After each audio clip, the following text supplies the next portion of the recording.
Thank you, Professor Week. And now we have a time for questions from auditorium.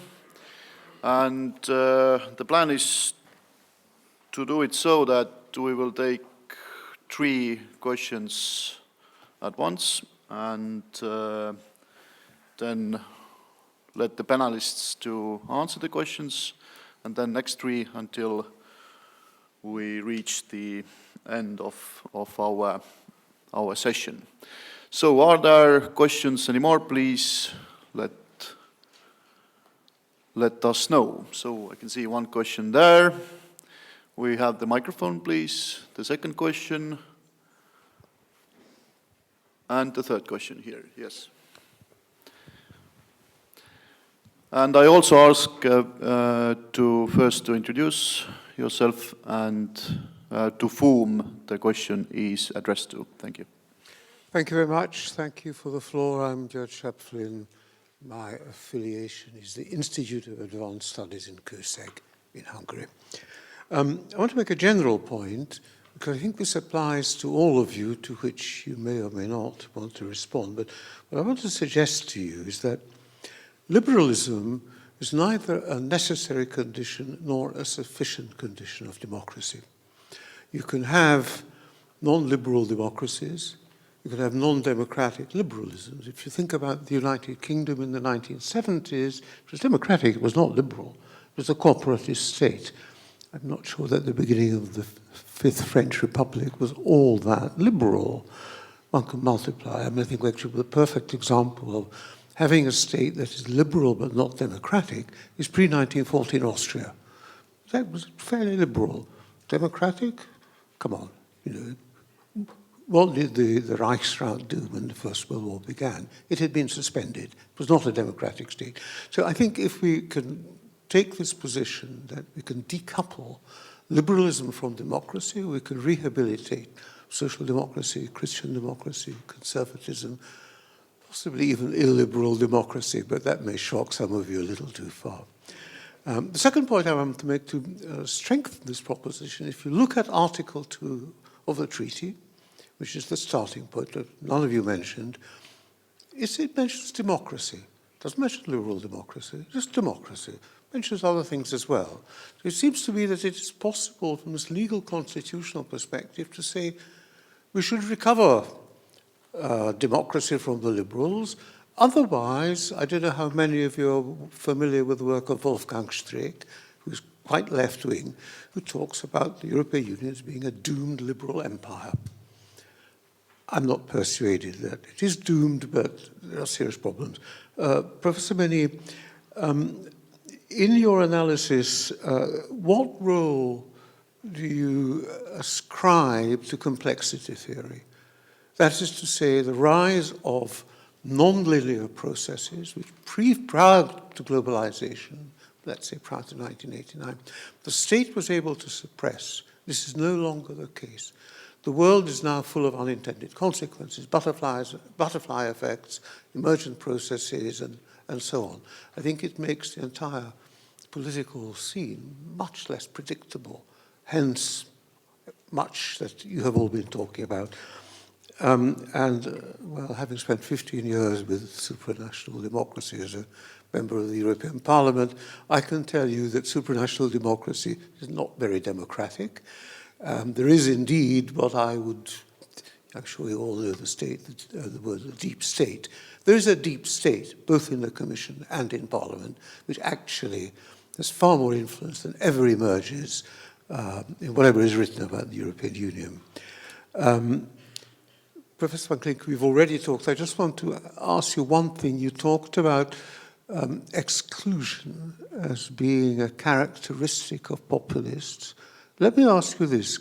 Who launched the cordon sanitaire against the right wing? It was a form of radical exclusion. So I would suggest that much of what you actually assessed and analyzed is as found on the liberal left as it is on the populist right. And Professor Manu, to you about Central Europe, well, you've gathered I'm a Central European, and migration. First of all, Poland, Czech Republic, and Hungary have all taken in quite considerable numbers of migrants, which don't appear in the statistics. There are well over 1 million Ukrainians in Poland, not quite that many in the Czech Republic.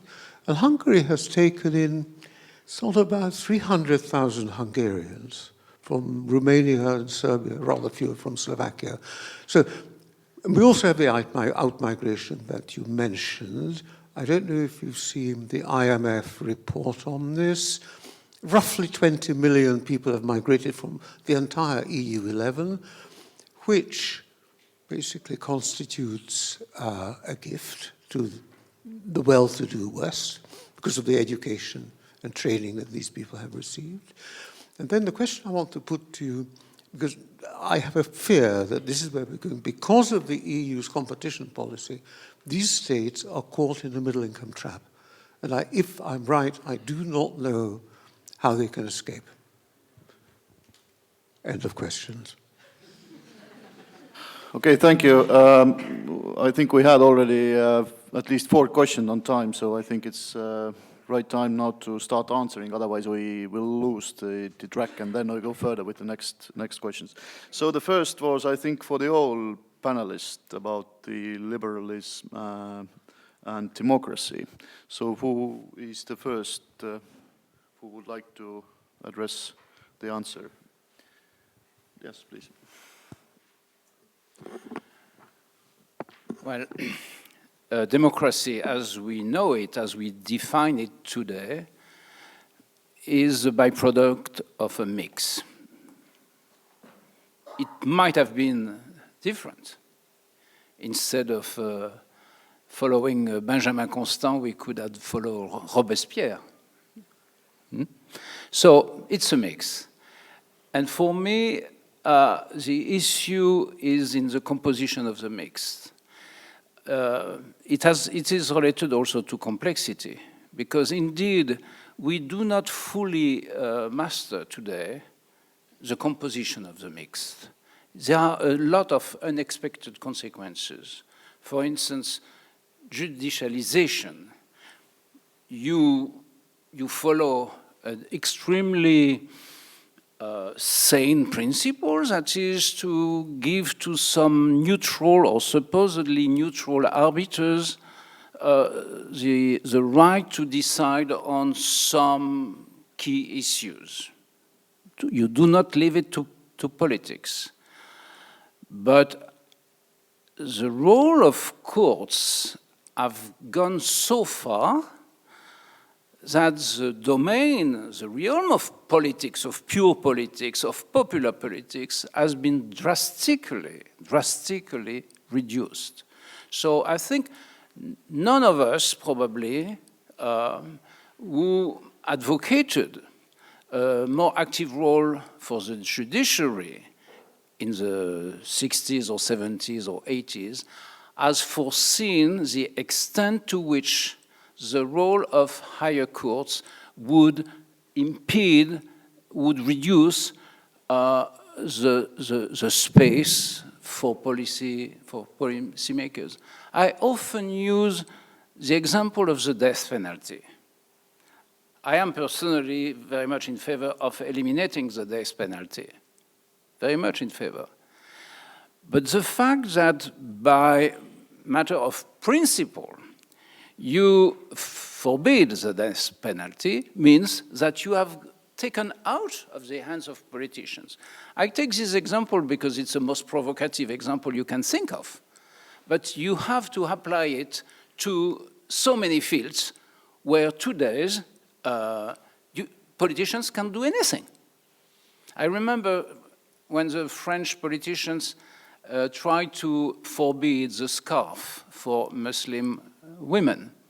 So that was a socialist party who said, no, it's not possible. Then they realized, well, the matter might be a bit more complicated than we thought. And they asked the Council of State, could you report on the matter so that we know what we can do or we can't do?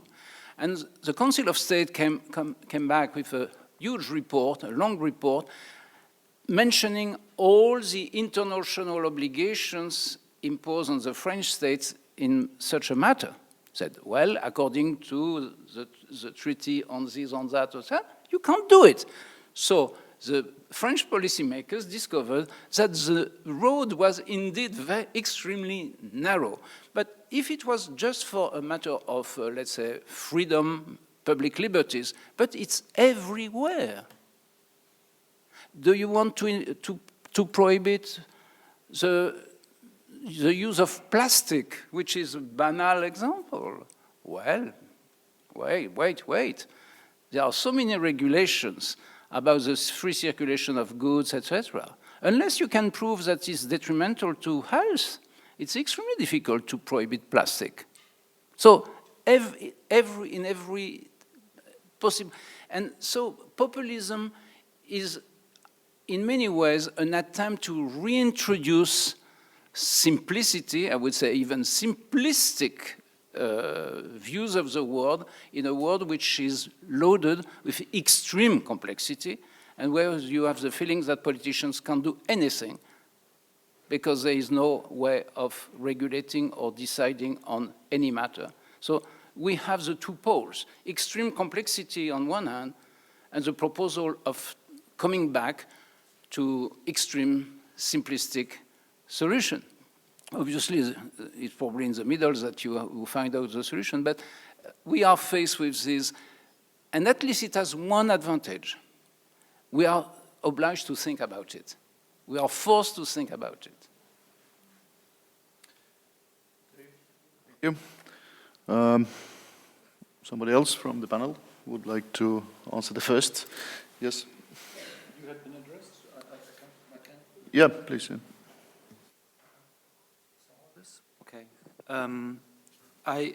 I would like to give two very short responses. First, to the general question, is liberalism neither a sufficient nor a necessary condition for democracy? And then the special question addressed to me. So I'm very, very much in line with Yves Meny in saying, okay, first of all, so it's a complicated mix, and there are good reasons to think that this mix has come out of balance. And that what we then call liberal democracy in many instances has turned into technocracy or aristocracy. So in a way, the populist challenge might also be understood as an attempt of rebalancing it and of re-democratizing regions which have been taken out of politics. But I think it's important to say, even if we are, or at least we too are in agreement, and obviously we are also in agreement with you, since you suggested that these are not necessarily going together. There is a very strong discourse saying that an illiberal democracy is not democracy at all. So the Jan Werner Müller point is very clear here, and we simply have to acknowledge that this is an ongoing debate, and probably saying that these can be, disconnected, will face strong counter arguments. Let me make one more point. So I think one of the somehow unintended consequences of the judicialization of politics, to which Yves Meny pointed, is that whenever you constitutionalize more and more regions or more domains, and that means substituting politics with law, the more likely it is that political conflict will re-emerge, but then not as political conflict, but then as a constitutional crisis. So the conflict itself will not vanish, it will just re-emerge in a different figures, so to speak. And I would interpret to some kind the conflict between the Polish government and the European Commission, and of course also the European Court of Justice. I would, to some extent, interpret this as the natural consequence of the judicialization of politics, the repeated emergence of constitutional crisis, so to speak.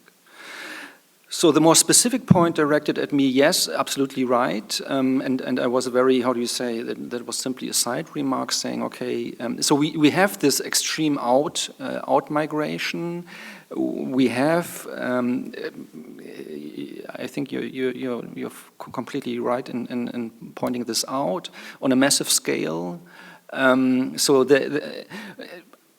and quite substantial immigration, if we look from maybe Ukrainians going to Poland and taking the kind of care jobs which then the Polish migrants deliver in, for instance, Germany or the UK. So it's a correct remark, and I shouldn't have been so quick in going over that.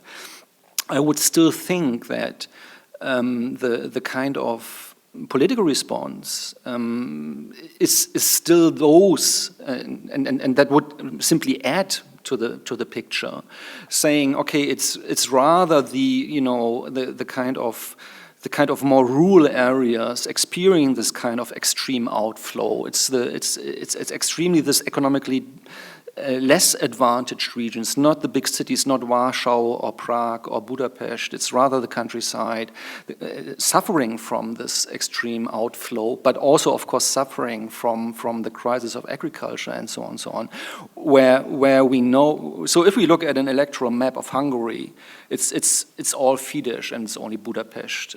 And of course, the populists play on this urban-rural, the common man, and then the kind of cosmopolitan urban elites.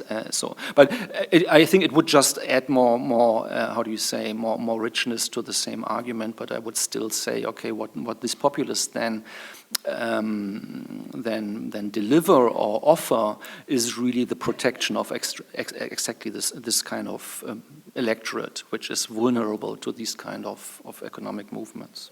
And for instance, so then the 500 zloty family policy of the PIS, which is highly attractive, is then of course also a policy for the countryside and not for the cities and so on, for the family and so on. Okay, thank you, Professor Wonglik. Thanks for your question. As to the first question, I agree with what my previous speakers have said so far.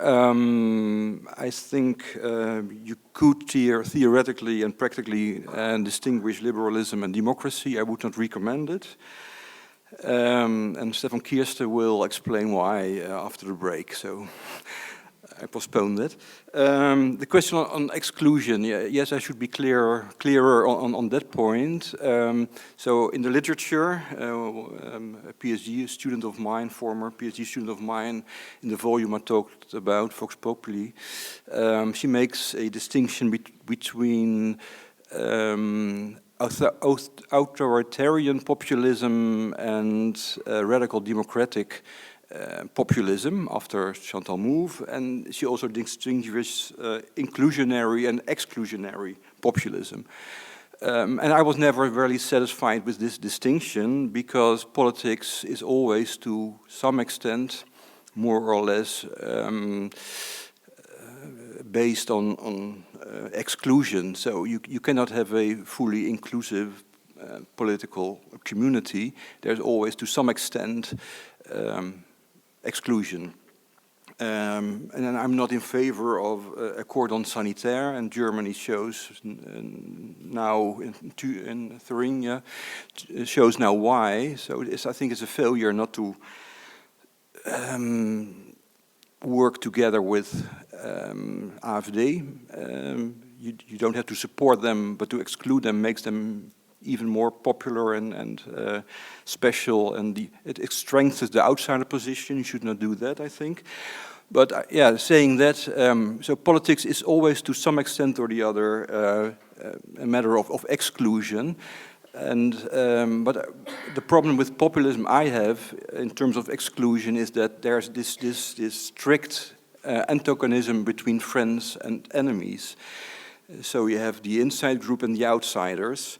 And there's no negotiation possible or communication possible within the two groups. So the populist rhetoric is very much directed in banishing others from representation, getting the Muslims out, for instance, getting the foreigners out, for instance.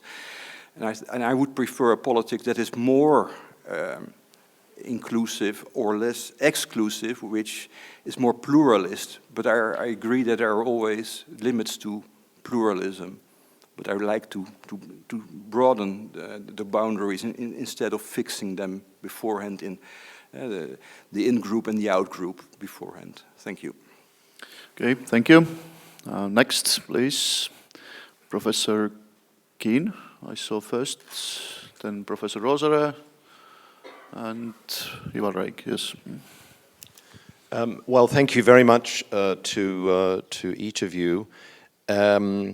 A comment and maybe two comments. First, a smaller one, maybe three, but very briefly, to Professor Manau, Philippe.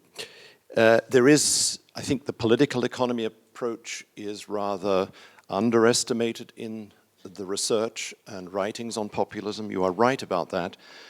But when in office, there is also a political economy of populism. You briefly mentioned the 500 plus Swatis. I could mention Thaksin in Thailand, the giving away of more than 1 million mobile phones, or Modi's toilets revolution. When in office, populist governments try to reshape who the people are. And here, you may not have thought of this, but there is a striking parallel with the sarcastic remark of Brecht in Die Lösung, a poem written in the early 50s. You know, there are moments when governments don't like the actually existing people, so that's the moment at which they start setting out to elect a new people. Populists, I think, have a proclivity to do that, and political economy is very much about that. Second remark is a more generic remark. Yves Meny has heard me already say this, but it does seem to me that the panel largely fell for the populist view that democracy is indeed about the people, the sovereign people principle, and the extreme of this is Laclau's view that, in a way, populism is the perfection of democracy. And I would say that what's missing so far in this discussion is an understanding of the history of the people principle in the history of democracy, and the way that people principle has been democratized, or attempts to do so have been effective. In the classical assembly democracies of Greece, the people were male, visible, no more than 5 or 6 or 7,000. That was the demos. Representative democracy, an ideal reimagined of democracy in the late 18th century, so to say, sets aside the sovereign people, and it speaks of democracy as periodic elections through representatives of the people. And the invention of political parties institutionalizes the principle that the people are not agreed, that there are factions. And I would say in the 1940s, a new historical form of democracy, I call it monetary democracy, was invented, where the people principle is seen to be dangerous, and there is an attempt further to democratize it, for instance, through judicialization or through multiculturalism or the inclusion of the category of civil society in democracy, all of which makes it mandatory for democratic politics to speak about flesh and blood people in all of their complexity. What this populism is trying to do is to destroy that history and to encourage us to believe that democracy is essentially a political form where the sovereign people principle is the central idea. And I thought that the panel was too soft or too weak on this historical point. And one last comment, an example of this, so far not discussed, is that green populism is a contradiction in terms. The greening of politics, which is going on in every actually existing democracy, is striking in the way that green leaders, networks, parties speak about people, but they also speak simultaneously about biomes and biosphere. And that is, so to say, an instance of the democratization or the self-democratization of the people principle. I will be very surprised if in the coming years there is an emergent green populism. I think it's rhetorically very difficult to pull off because the people, from this standpoint, are no longer the masters and the sovereign bodies, so to say, on earth. That's all. Okay, thank you. Please. Yes. Yes, thank you. I'm Jaak Roosaare. I'm a member of the law faculty here at Tallinn University. I rather liked the idea that populism is the perfection of democracy. I think there's some truth to that, in fact. What I wanted to say is that I think democracy and populism are actually two sides of the same coin. And unfortunately, for some reason, populism has derived kind of a negative connotation, and democracy, of course, has a positive connotation. I'm glad that the speakers today have brought out the fact that the term populism has been used differently in the 19th century than it has been used today, and that political ideologists from all sides have used the term populism as a term of derision against philosophies that they oppose. And I think there's some truth to the fact that the so-called populists, whether it be in the 19th century or the current century, have been fighting for principles, many of them good principles, that have eventually become adopted, and that they have been fighting against politically fighting against the elites that have been in power.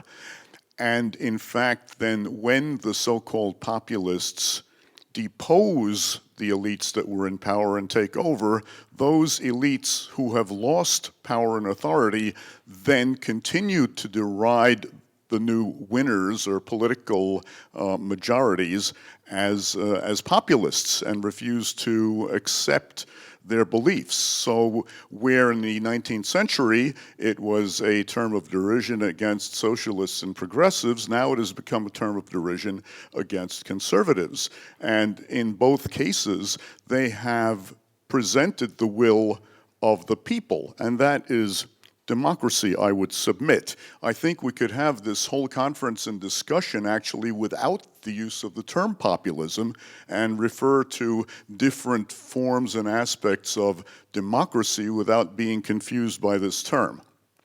One other quick point regarding the judicialization of politics. I disagree that if courts make decisions that it reduces the options of politicians to intervene.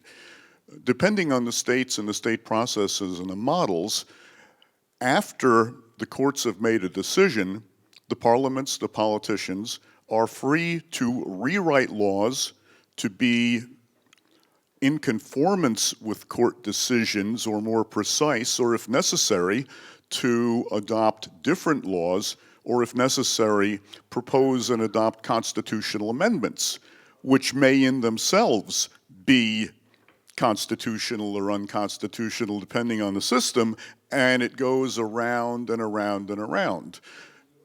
Maybe not in Europe, but maybe that's the problem with the European system. But I would argue that even in Europe there are ways to use that system to make it true.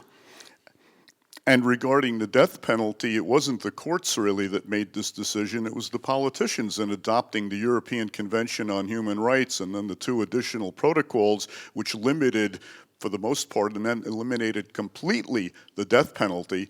This was done by the politicians. You can't blame the courts for this, although the courts may be at fault in many other things. Thank you. Okay, thank you. Please, third one, and then we will go to the answers. I'm Bill Sharman. I teach political theory in the U.S. I have a very simple question for Professor, is it Wieck or Wieck?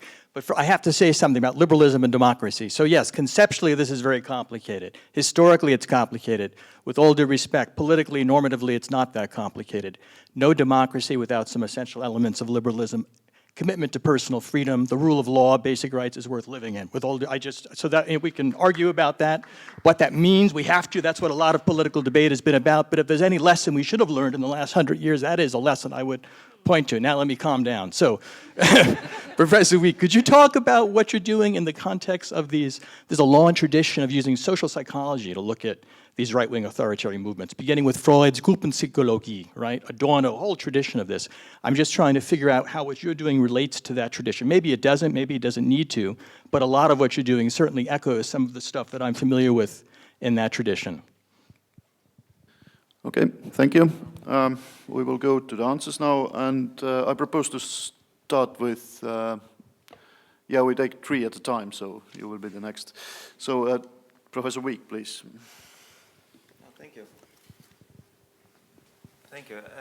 As relating to this later tradition or long tradition of folk psychology, I was now putting it in the context of phenomenological understanding of collective emotions only, and even this field is divided between the, let's say, the atomic view of collective emotions, saying that collective emotions can be seen as a sum of individual emotions, versus the view that collective emotions have constitutive features that cannot be explained by the very same process.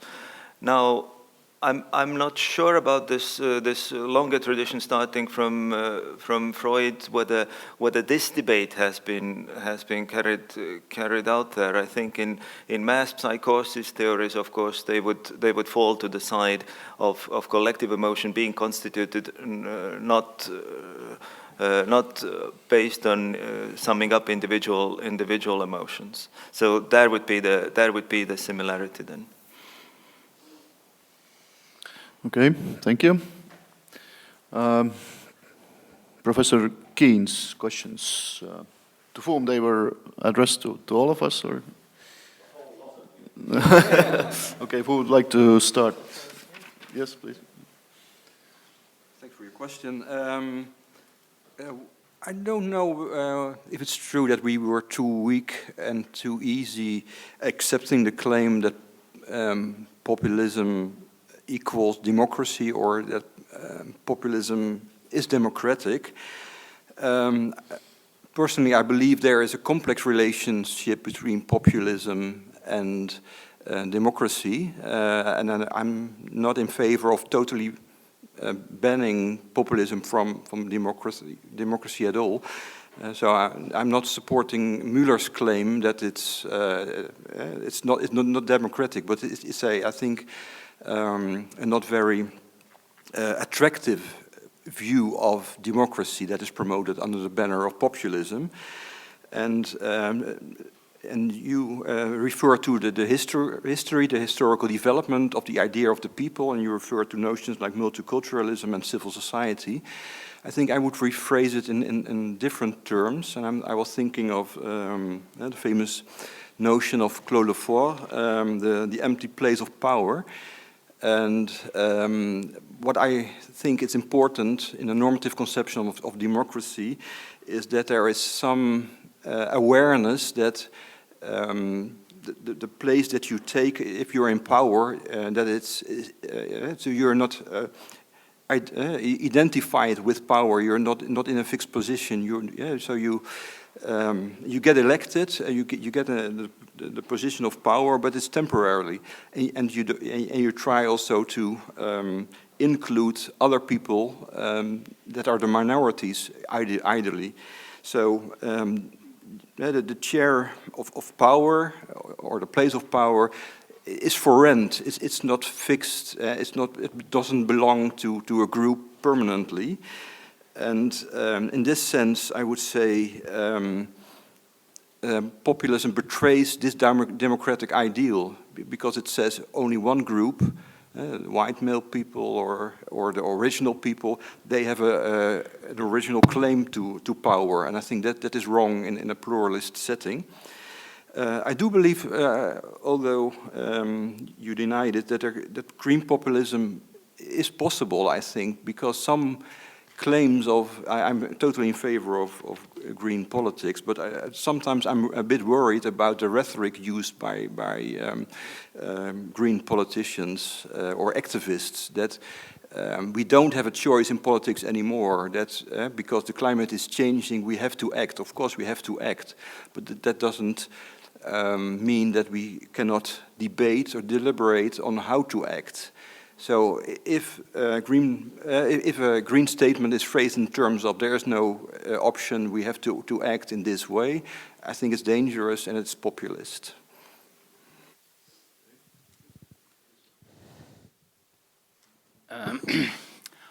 Actually,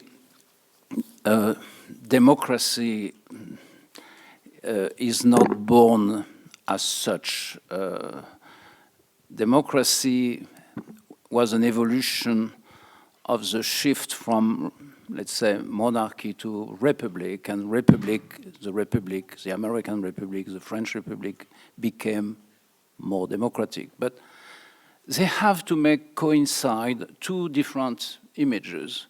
One which is very simple. There is one people. And this simple image was contradicted, fully contradicted by the practice. There was one people, but female were not entitled to vote. Slaves, obviously, were not entitled to vote. Poor were not entitled to vote. Tocqueville was elected by 300 people in his constituency. He could analyze the evolution of democracy, what he called democracy, but at the same time he was elected by 300 persons. Okay?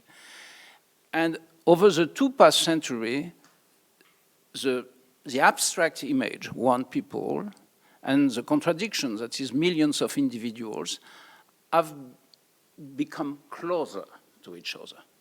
And it's a succession of changes or revolutions or extension of the suffrage, improvement of constituency, etc.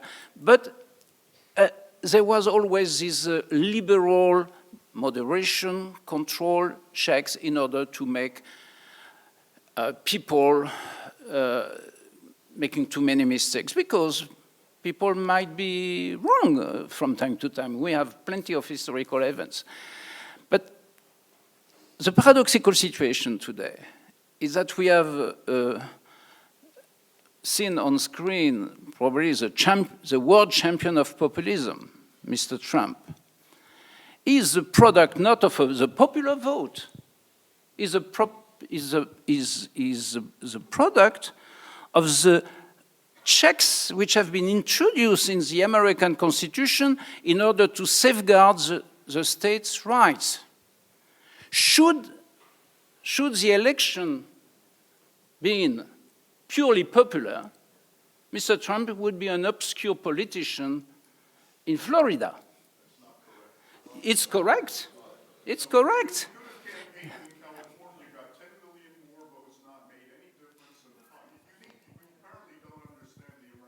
Well,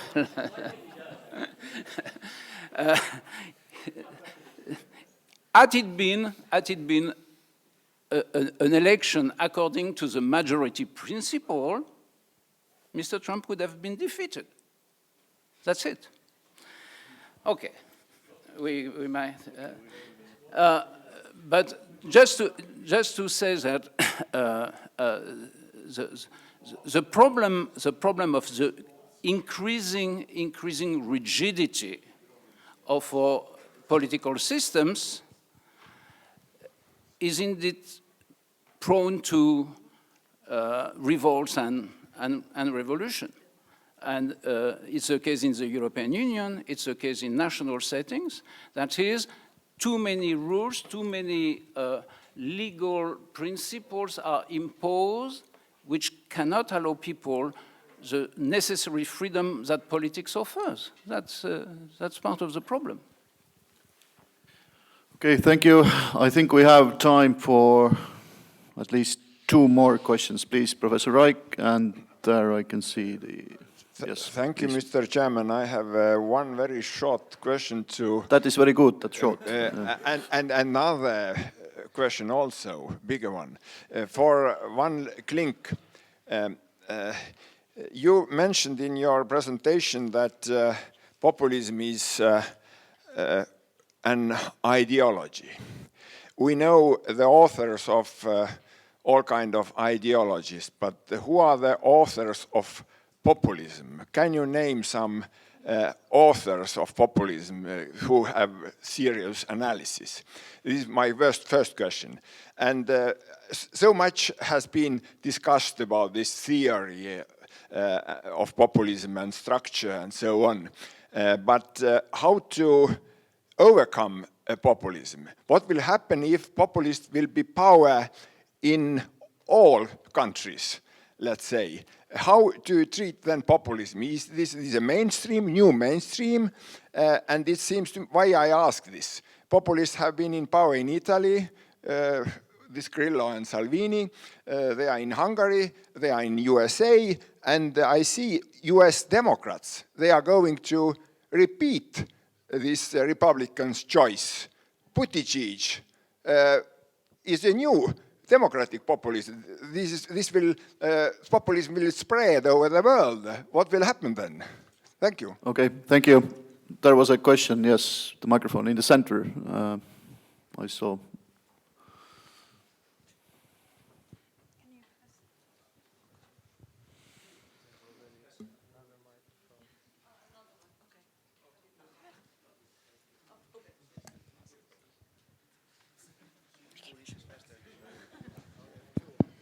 Thank you. Hi, I'm Holger Kiik. I'm a lecturer of critical thinking and philosophy and a PhD student of, let's say, the justification of democracy here in Tallinn University. I have to make a general remark. So thank you for the conference. It's of utmost importance. The topic is so important. The speakers are excellent. There were free snacks, even vegetarian ones. It's free of charge, so everything is great. Thank you for this. But we have to also look into the mirror when we're talking about including different voices. And in the past 4 hours, there have been only white male voices. And in the speaker section, we have 4 female speakers of 17.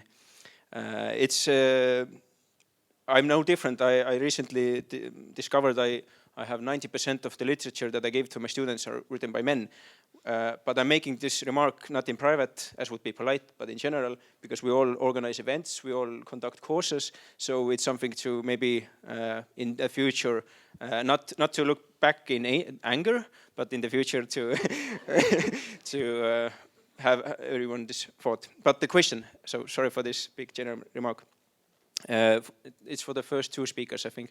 You both kind of mentioned the notion of the people and how this is sometimes indistinguishable, the use of people in ordinary democratic discourse and in the populist discourse.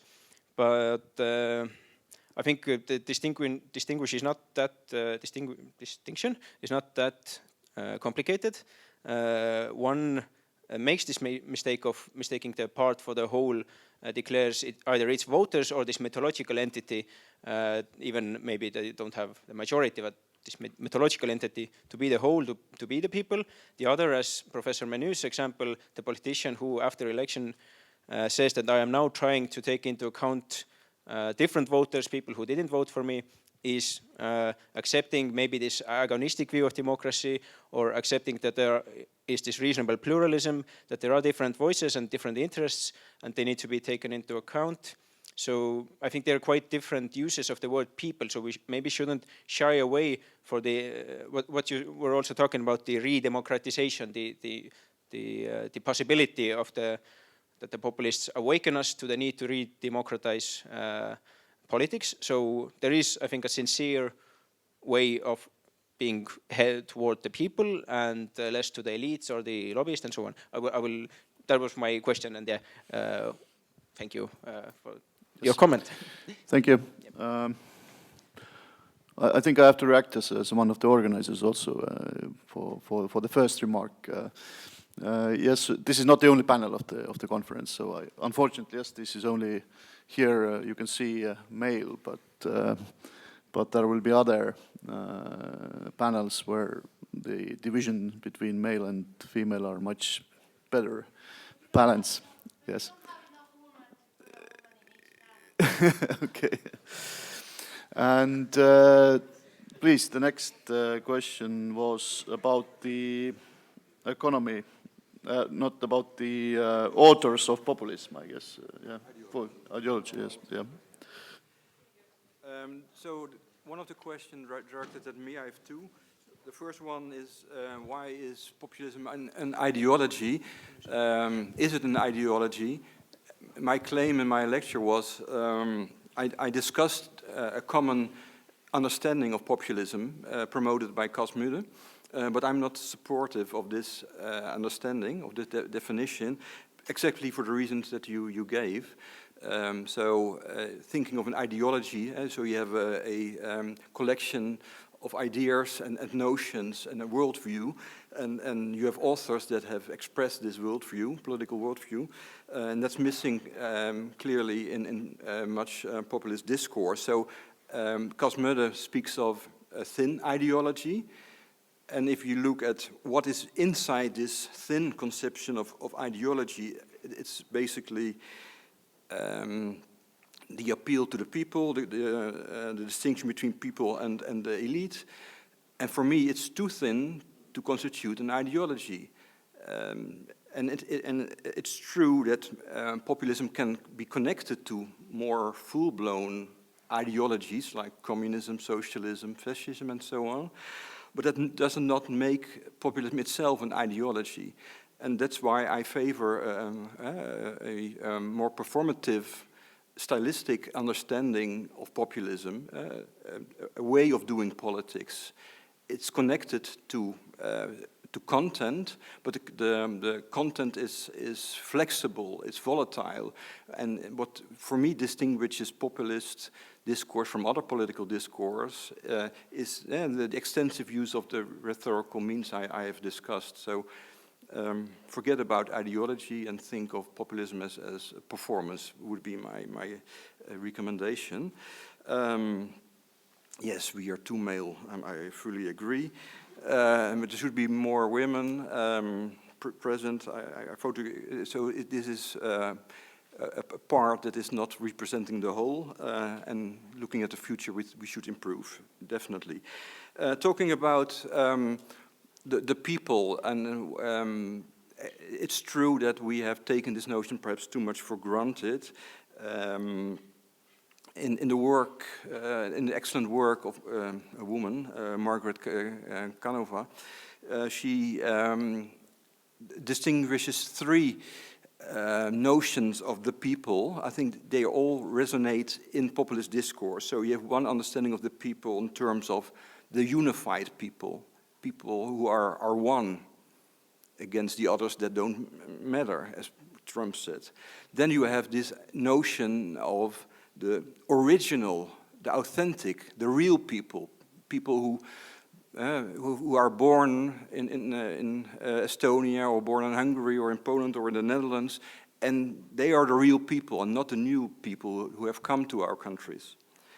And then you have the third conception of the people in terms of the ordinary or the common people. So the working people or the men in the street notion of the people versus the elite. And all three notions are part of populist discourse, I would say. And all three are debatable, and I think we should, talking about popular sovereignty, think of people in a more diverse, pluralist way, as we all have discussed in our presentation. Thank you. Okay, thank you. Any other panelists? Yes. I could also comment shortly on what's really the status of political ideas, or who is the author of sets of political ideas. Let's say take them ideologies. I think what we can see in populism is not so much of one I don't know, ideological regime maybe, but we see the usage of certain imaginary tropes. Let's say the people's will being represented by somebody somebody who reads that, the populist leader, and so on. Now, who is the author of such ideas? You can ask who is the author of the idea of democracy. We don't know. It's part of the common beliefs, and as rightly pointed out, the common beliefs designated by the same name change over time. For example, the sovereign people principle was reinterpreted over the history many times, and has changed.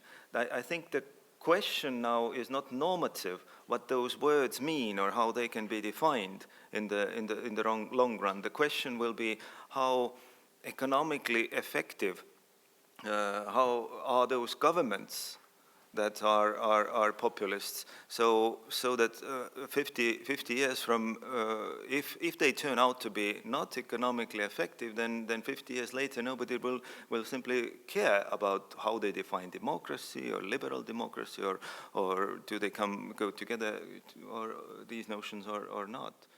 I think in order to draw the normative distinctions, actually we need to look at what populists do. And so far, not much at all. They only speak. I think the problem. Well, no, Trump is already doing something, but I think most populist decisions undertaken by let's say in Europe are not by populists, but by mainstream politicians who have become more and more populists. So far. Okay, the last comment, Professor Mini, please. Well, we should not forget that all political systems are based, or even social systems are based on conventions, on sometimes you could say even myth. So we have a certain number of conventions which have been fully accepted. For instance, the people is sovereign. So that's the first convention. But nobody can pretend that there is a single will of the people, because this people is an abstract concept. It's not a sociological reality. Even in the most unanimous country, there will always be people who disagree. So the people as such does not exist. But as a convention, it was an easy solution to substitute the people's sovereignty to the monarch sovereignty. We have another convention, which is that sovereignty is indivisible. The European Union contradicts this vision, that we can share part of sovereignty. We have a third convention, which is the convention of the majority, because this is probably the most efficient way of deciding, provided that we respect the minority, but obviously a decision which is attributed to the people is taken only by a majority. And we accept it, provided that we have the chance of becoming majority later on, or that the minority is respected. So we are now in a situation where all these conventions are challenged. All, or not all. For instance, we are coming back to the indivisibility of sovereignty. We are coming back to nationalism. And you were putting the questions, where are we going if all governments become populist? I'm afraid we are not going far, or we are going to very dark times, because any social system, including the world system, in order to avoid wars and conflicts, has to cooperate. Some cooperation, some trust also has to exist even at the international level. And if you don't have this minimum of cooperation and trust, well, it's the Hobbesian world. It's the war of everybody against everybody, not between individuals, but between nations. So this would be an extremely dark future. And I do hope that it does not happen. Okay, thank you. Unfortunately, we have to stop here because we have already used some of our lunchtime. Thank you all the panelists. It was inspiring talks and discussions. Thank you. And we will be back here with the next session starting at 3 o'clock. Yes.